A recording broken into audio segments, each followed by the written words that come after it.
ፋኖ ንጉሴ ዋለልኝ ይባላል። የአማራ ፋኖ ብሔራዊ ንቅናቄ ወለጋ ቢዛሞ አንሻ ሰይድ ሰብሳቢ ነኝ። ስለዚህ ሰሞኑን እንደሚታወቀው በዚህ በወለጋ ቀጠና ከፍተኛ የሆነ የአማራው ሕዝብ ላይ የዘር ማጥፋት ጭፍጨፋ ተካሂዷል። እሱም በተመለከተ ወቅታዊ ማብራሪያ ለመስጠት ነው ብቅ ያልኩት ማለት ነው። ስለዚህ ማብራሪያውን እንደሚከተለው በጽሁፍ አቀርባለሁ። አመሰግናለሁ። ከአማራ ፋኖ ብሔራዊ ንቅናቄ አፋብን ወለጋ ቢዛሞ አንሻ ሰይድ አራተኛ እዝ በወቅታዊ ጉዳዮች ላይ የተሰጠ መግለጫ። የአማራ ሕዝብ በኢትዮጵያ ሀገረ መንግስት ግንባታ አንድነትና ሉዓላዊነት የከፈለ መስዋዕትነት በታሪክ ማህደር ደማቅ ሆኖ የሚነበብ ሀቅ ነው። ይሁን እንጂ ይህ ታላቅ ሕዝብ ውለታው ተረስቶ ባለፉት በርካታ አስርት ዓመታት በተለይም ከቅርብ ጊዜ ወዲህ ማንነቱን መሰረት ባደረገ መልኩ የተደራጀ መዋቅራዊና ስልታዊ የዘር ማጥፋት የዘር ማጽዳት አሰቃቂ ዘመቻ ሰለባ ሆኗል። በተለይም በአሁኑ ወቅት በሰሞኑ ብቻ ጀዋር መሐመድ በሰራውና ባነሳሳው የተለመደ የጥፋት ቅስቀሳ በኦሮሚያና ተያያዥ አካባቢዎች በሚገኙ ከተሞችና ገጠሮች ላይ ኢሰብአዊ የሆኑ ጭፍጨፋዎች ተካሂደዋል። በምስራቅ ወለጋ በጉትን አንዶዴ አሊ ዋጃ ፈንዲቃ መለከታ አባ ሙሳ ስሬዶሮ መርጋጅሬኛ አሹ ወፍጪ አሮ አዲስ ዓለም የመሳሰሉ ከተሞችና ሰፈሮች ላይ የአማራ ማህበረሰብ ያነጣጠረ የቤት ማቃጠል የንብረት መውደምና መዝረፍ በክልሉ አገዛዝ ቀጥተኛ ትዕዛዝ ተፈጽሟል። በዚህ ሰሞን ሰቆቃ በኦሮሞ ገዳ ኮማንዶ በመከላከያ ሰራዊትና በቄሮስም በተደራጁ የዘረፋ ቡድኖች የአማራ እናቶችን እና እህቶችን በአሰቃቂ ሁኔታ ደፍረዋል። አረጋውያንና ህፃናት ያለ ርህራሄ ተጨፍጭፈዋል። የጥፋቱ አስፈጻሚዎች መንፈሳዊ ተቋማትንና እሴቶችን ጭምር በማዋረድ የሃይማኖት አባቶችን ሰብአዊነትና ክብር በጎደለው አኳኋን አዋርደው በጥይት ደብድበው ረሽናቸዋል። አስከሬናቸውም በመጥረቢያ ቆራርጠው በእሳት አቃጥለውታል። ይህ በእንዲህ እንዳለ የአብይ አህመድ አገዛዝ ሆን ብሎ የቡሬ ወለጋ መስመር በመዝጋት በወለጋ የሚገኙ የአማራ ተወላጅ መውጫና መግቢያ አጡ ከ5 ዓመታት በላይ ታፍኖ እንዲቀመጥ ተደርጓል።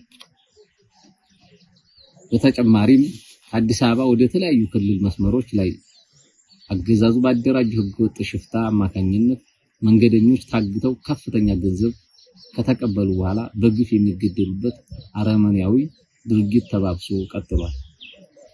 የአማራ ፋኖ ብሔራዊ ንቅናቄ አፋብን አንሻ ሰይድ አራተኛ እዝ ይህንን ለዘመናት የቀጠለ ብሔራዊ የህልውና አደጋ ለመቀልበስ የተረገጠውን የህዝባችንን ክብር ለማስመለስና ደህንነቱን ለበዘላቂነት ለማረጋገጥ የተመሰረተ የማይበገር የትግል ንቅናቄ ነው። 1. በአማራ ህዝብ ላይ የዘር ፍጅት ያወጁት አካላትና ያደረሱት ጉዳት በአክራሪው የፖለቲካ ልሂቃን የተቀነባበረው ጸረ አማራ የጥፋት ትርክት በወለጋ ምድር በወለጋ አማራ ላይ ዛሬ እየደረሰ ያለው ሁለንተናዊ ሰቆቃ የአንድ ጀንበር ክስተት አይደለም። አሁን ስልጣን ላይ ያለው አገዛዝና እንደነ ጀዋር መሐመድ ያሉ ጽንፈኛ ኦሮሞ ፖለቲካ ልሂቃን ባለፉት ዓመታት አማራውን እንደዋነኛ ጠላት በመፈረጅ መርዛማ የጥላቻ ትርክቶችን በስፋትና በተደራጀ መንገድ ሲያሰራጩ ቆይተዋል። ይህ ስልታዊ የስነ ልቦና ጦርነት በአማራው ላይ ለተፈጸሙ ተከታታይ የዘር ጭፍጨፋዎች ህጋዊና ሞራላዊ ሽፋን ለመስጠት ሆን ተብሎ የተጠነሰሰ ጥልቅ የጥፋት ስትራቴጂ ነው። የጥላቻ ፍሬ በአሰቃቂ ጭፍጨፋ የተዘፈቀች ሀገር አክራሪ ልሂቃን የፈጠሩት የጥላቻ ትርክትና ቀጥተኛ ትዕዛዝ ምክንያት አማራው በገዛ ሀገሩ አብሮት በበላውና በጠጣው ማህበረሰብ ውስጥ ሳይቀር በየቦታው እንዲታረድ ተደርጓል። ጀዋር መሐመድ እና መሰል የአማራ ጠል ልሂቃን ቄሮ የተባለውን አደረጃጀት በመጠቀም ባደረጉት የጥፋት ጥሪ የንጹሃን አማራዎች ደም እንደ ጎርፍ ፈሷል። ዘግናኝ አደባባይ በዚህ ጥሪ መሰረት ዘግናኝ አደባባይ እልቂት በሻሸመኔ፣ በቡራዩ፣ በናዝሬት፣ በአሩሲ፣ በሐረር፣ በቡኖ እና ወለጋ በተለያዩ አካባቢዎች የተፈጸሙት ጭፍጨፋዎች የዚህ ጸረ ዘመቻ ማሳያዎች ናቸው። የጭካኔው ጥግ በአንድ ጀንበር ንጹሃን አማሮች፣ ሴቶች፣ ህፃናትና አረጋውያን ሳይቀሩ በቆንጨራ ተቆራርጠዋል። በቁማቸው ቤታቸው ተዘግቶባቸው በሳት ተለብልበዋል። እንዲሁም ማሰብ የሚከብዱ አሰቃቂ ኢሰብአዊ ድርጊቶች ተፈጽሞባቸዋል። ስልታዊ ማፈናቀል የህይወት ዘመን ሀብትና ንብረታቸው በጠራራ ፀሐይ ተዘርፎ መኖሪያ ቤታቸው ወድሞ በህይወት የተረፉት ባዶ እጃቸውን ከቀያቸው እንዲወጡ ተደርጎ ዛሬም ድረስ በመጠለያ ጣቢያዎች በከፋ የረሃብና የስነ ልቦና ስቃይ ውስጥ ይገኛሉ። የቤተ እምነቶች ውድመትና የሃይማኖት አባቶች ሰማዕትነት ያገዛዙና የጽንፈኛ ሊቃኑ የጥፋት ዘመቻ በስጋዊ አካልና በንብረት ላይ ብቻ የተገደበ አልነበረም። ይልቁንም ጥቃቱ ክርስቲያን ሙስሊም ሳይል ማንነትን ብቻ መሰረት በማድረግ የአማራውን ህዝብ መንፈሳዊና ስነ ልቦናዊ መሰረት ለመናድ የታለመ ነበር። የዘመናት ታሪክ ቅርስና እሴት የያዙ ታላላቅ ቤተ እምነቶች፣ አብያተ ክርስቲያናት፣ ገዳማት እንዲሁም የአማራ መስጊዶችን ሆን ተብሎ በእሳት እንዲጋዩና እንዲወድሙ ተደርጓል። ይህንን ተከትሎ ታቦት የተሸከሙ ህዝብን በጸሎት የሚያገለግሉ ንጹሃን ኦርቶዶክስ ሃይማኖት አባቶችና ካህናት እንዲሁም የእስልምና ሃይማኖት አባቶች የሆኑ ሼሆች እጅግ የሚዘገንና ርህራሄ በጎደለው አኳኋን በአደባባይ ታርደዋል፣ በግፍ ተገድለዋል። በወለጋው የዘር ማጥፋትና የተጠነሰሰው መዋቅራዊ እገታ በወለጋ ምድር በአማራው ላይ የተፈጸመው ግፍ በተለየ ሁኔታ እጅግ የተወሳሰበና በመንግስት መዋቅር ሙሉ በሙሉ የተደገፈ ሰቅጣጭ የዘር ማጥፋት ወንጀል ነው። የቡሬ ወለጋ መስመር እገዳ አረመኔው አብይ አህመድ አገዛዝ ሆን ብሎ የቡሬ ወለጋ መስመር በመዝጋት በወለጋ የሚገኘው የአማራ ተወላጅ መውጫና መግቢያ አጥቶ ከ5 ዓመታት በላይ ታፍኖ እንዲቀመጥ ተደርጓል። የተናበበ የጥፋት ተልዕኮ የወለጋን ጭፍጨፋ አገዛዙና አማራ ጠል የኦሮሞ ሊቃን በሚገባ ተናበው የፈጸሙት ነው። አማራው በታሪካዊ ርስትና አብሮ በኖረው ቀየው እና ህዝብ ተጨፍጭፎ እንዲያልቅ አገዛዙ ጸጥታ ኃይሎች ጋር የተናበበ ስልት ተነድፎ ሲተገበር ቆይቷል። የጉዞ ላይ አፈናና እልቂት በህይወት የተረፉት ንጹሃን ሀብት ንብረታቸውን ተዘርፈው ባዶ እጃቸውን የሞት ጉዞ ወደ አማራ ክልል እንዲያደርጉ ተገደዋል። በዚህ ረጅም የእግር ጉዞ ላይ እንኳን ጽንፈኛው ሊቃን ቆንጨራ ያስታጠቃቸውን በቄሮስም የተደራጁ ወንበዴዎችን አገዛዙ ያሰማራቸው ነፍሰ ገዳዮች መንገድ ዘግተው ደፈጣ በመጣል ከልቂት የተረፈውን ህዝብ በየጥሻው አካሉን እየቆራረጡና በጥይት እየደበደቡ አሰቃቂ ፍጅት ፈጽመውበታል። በአዲስ አበባና በተለያየ ክልል መስመሮች አገዛዙ ያደራጀው የእገታና የግድያ ወንጀል የአብይ አህመድ አገዛዝ በአማራ ህዝብ ላይ የከፈተው ጦርነት በመሳሪያ ብቻ ሳይሆን ኢኮኖሚያዊና ስነ ልቦናዊ ጭምር ነው። አማራ በመሆናቸው ብቻ ንጹሃን መንገደኞች ታግተው ቤተሰቦቻቸው መክፈል የማይችሉትን እጅግ ከፍተኛ ገንዘብ እንዲከፍሉ ይገደዳሉ። ገንዘብ ከከፈሉም በኋላ ታጋቾች በአሰቃቂ ሁኔታ የሚገደሉበት አረመኔያዊ ድርጊት ያገዛዙ የዕለት ተዕለት መደበኛ ተግባር ሆኗል። 2 የአፋብን ወለጋ ቢዛሞ አንሻ ሰይድ 4ኛ እዝ ስትራቴጂያዊ የትግል ዓላማዎች ስያሜውን ወላሂ ድጋሚ አማራ አልሆንም እያለች ከተገደለችው ታዳጊ ንስት የወረሰው የአፋብን አንሻ ሰይድ 4ኛ እዝ ከዚህ ጥልቅ የህዝብ ቁስል የፈሰሰ ደምና የተቃጠለ አጥንት አብራክ የወጣ ኃይል ነው። ድርጅታችን አፋብን የሚመራበትን የትግል መስመር የሚከተለው እዛችን ካስቀመጣቸው ስትራቴጂያዊ ዓላማዎች መካከል አንደኛ ፍጹም የህልውና ዋስትናን ማረጋገጥ የወለጋ አማራ ብሎም የአማራ ህዝብ አጠቃላይ በየትኛውም የሀገሪቱ ክፍል በነጻነት የመዘዋወር መብቱ የተከበረበትን መንገዶች የማይዘጉበትን በማንነቱ ምክንያት የማይታገትበትን የማይታረድበትን ቤተ እምነቶችና ሃይማኖት አባቶች የማይዋረዱበትን የማይገደሉበትን አስተማማኝ የደህንነትና ፖለቲካዊ ዋስትና መገንባት።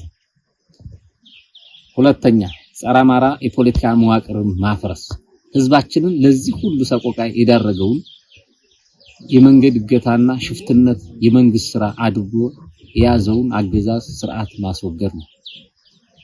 3ኛ ታሪካዊና ስነ ልቦናዊ ካሳ በወለጋ አማራ ህዝብ ላይ የተሰራውን የሐሰት ጥላቻ ትርክ በመስፈር የህዝባችንን ታሪካዊ ክብር ሞራልና ስነ ልቦናዊ ልዕልና መልሶ መገንባት። አራተኛ ወንጀለኞችን ለፍርድ ማቅረብ። በህዝባችን ላይ የዘር ማጥፋት ትዕዛዝ የሰጡ ያስፈጸሙ፣ ህዝብን ያፈናቀሉ፣ ሴቶችን የደፈሩና መንገደኞችን ያገቱ ፖለቲከኞች፣ የጸጥታ አካላትና ጽንፈኛ ታጣቂዎች በማያዳግም ሁኔታ ለታሪክና ለህግ ለፍርድ ይቀርባሉ።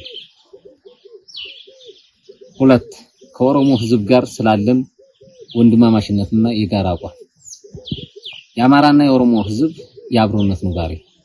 በዚህ አጋጣሚ አንድ ጉዳይን በግልጽ ማስቀመጥ ያስፈልጋል። የአማራ ህዝብ ለኦሮሞ ህዝብ ያለው አክብሮት ጥልቅና ታሪካዊ ነው። ሁለቱ ህዝቦች ለዘመናት በጎረቤትነት በንግድና በማህበራዊ ትስስር በጋራ የሥራና የኑሮ ልምድ የተሳሰሩ ሲሆኑ በብዙ ቤተሰቦች ውስጥም በጋብቻና በዝምድና ተቀራርበው አብረው የኖሩ ህዝቦች ናቸው። በመሆኑ በአንድ በኩል ከኦሮሞ ሊቃን የፖለቲካ ሊቃን ወይም ከተወሰኑ የፖለቲካና የታጣቂ ኃይሎች የሚመጡ አደገኛ አቋሞችን በጽኑ መቃወም፣ በሌላ በኩል ግን ይህንን ተቃውሞ በኦሮሞ ህዝብ ላይ እንዳይወሰድ በግልጽ መለየት ያስፈልጋል። የኛ ተቃውሞ በማንነት ላይ ሳይሆን በጥላቻ፣ በጥቃት፣ በመድሎና በሰው ህይወትና ክብር ላይ የሚፈጸሙ ግፎች ላይ ነው። የኦሮሞ ህዝብ እንደ ህዝብ የኛ ጠላት አይደለም። ይልቁንም ከኛ ጋር በብዙ ታሪካዊ የማህበራዊና የቤተሰብ ትስስር የፈጠረ ታላቅ ህዝብ ነው። በተለይ በጋብቻ የተዛመዱ በአንድ መንደርና በአንድ ማህበራዊ ኑሮ የተጣመሩ ቤተሰቦች ቁጥራቸው ብዙ በመሆኑ የሁለቱ ህዝቦች ተፈጥሯዊ ትስስር ያሳያል። ተመሳሳይ አደጋ የተደቀነበት የአማራና የኦሮሞ ህዝብ በወለጋ የትግላችን ዓላማ ተፈጥሯዊ የሆነውን የሁለቱን ህዝቦች የቆየ የጋራ ኑሮና ወንድማማችነት ለማፍረስ ሳይሆን ይልቁንም እንዲጠናከር ነው። የፖለቲካ ልዩነት የህዝቦችን የዘመናት የጋራ ታሪክና ማህበራዊ ትስስር ሊያፈርስ አይገባም። የሁለቱም ህዝቦች ልጆች በነጻነት በክብርና በደህንነት አብረው የሚኖሩበትን ሰላማዊ ማህበራዊ ምህዳር መገንባት የጋራ ኃላፊነታችን ነው። በተለይ በወለጋ ምድር ያለው የአማራና የኦሮሞ ህዝብ አብሮነት የዘላለም ኑባሬ ከመሆኑም ባሻገር ጸረ ህዝቡ የአብይ አገዛዝ የከፈተው እልቂት፣ ጦርነት ሁለቱንም ህዝቦች ዋጋ እያስከፈለ ያለ መሆኑን ይታወቃል። የወለጋን ህዝብ ከጥፋት ለመታደግ የሚደረግ የተቀናጀ ተጋድሎ ላለፉት 8 ዓመታት በዘረፈጁ አገዛዝ በተከፈተ ጦርነት አደጋ ውስጥ የገባው የአማራና የኦሮሞን ህዝብ ካገዛዙ የጥፋት ፕሮጀክት ለመታደግ መሬት ላይ በደማቅ መስዋዕትነት እየታጀበ ተጋድሎ የሚያደርገው የአፋብን ወለጋ ቢዛሞ አንሻ ሰይድ 4ኛ እዝና የኦሮሞ ህዝብ ወኪል የሆነው የኦሮሞ ነጻነት ሰራዊት የጋራ የመጥፋት አደጋ በጋራ ያሰለፋቸው ኃይሎች ናቸው። የሊቃኑ የፖለቲካ አመለካከት ልዩነት በጠረጴዛ ዙሪያ ለሚደረግ ክርክር የሚያበቃው ጸረ ህዝብ የሆነውን የቀውስና የሽብር አገዛዝ በማስወገድ የህዝብን ህልውና ማስጠበቅ ሲቻል እንደሆነ የምናምን ሁለቱ አደረጃጀቶች አገዛዙ የሚያሰማራውን ጭፍጨፋ ኃይል በጋራ መዋጋት እንዳለብን ካመን ቆይተናል።